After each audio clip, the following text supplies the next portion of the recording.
नमस्कार फ्रेंड्स, मैं पूनम गुप्ता स्वागत करती हूँ आपका अपने यूट्यूब चैनल पूनम के गीत संगीत में। फ्रेंड्स, आप हमें सपोर्ट जरूर करें और हमारे चैनल को सब्सक्राइब कर लीजिए ताकि हमारे जितने भी लेटेस्ट वीडियो हैं आपको मिले सबसे पहले। तो चलिए, एक बहुत ही प्यारा सा लाचारी गीत है, इसे मैं गाने जा रही हूँ, आपके सामने प्रस्तुत करने जा रही हूँ। अगर आपको पसंद आए तो आप हमारे चैनल को प्लीज़ सपोर्ट जरूर करें। तो चलिए स्टार्ट करते हैं। बगिया में चूहे महुआ बिनन चला, बगिया में चूहे महुआ बिनन चला, बगिया में चूहे महुआ बिनन चला।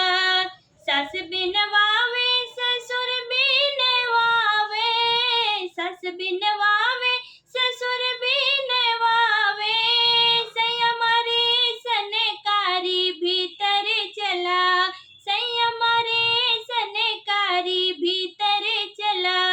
बगिया में चूहे महुआ बिनन चला, बगिया में चूहे महुआ बिनन चला। जेठ बिनवावे जेठनी बिनवावे, जेठ बिनवावे जेठनी बिनवावे, सैया मरे सनकारी भीतर चला, सैया मरे सनकारी भीतर चला। बगिया में चूहे महुआ बिनन चला, बगिया में चूहे महुआ बिनन चला।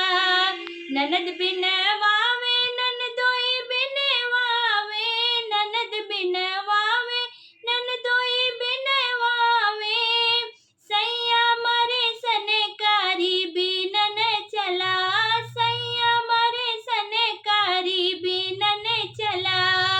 बगिया में चूहे महुआ बिनन चला, बगिया में चूहे महुआ बिनन चला। देवर बिनवा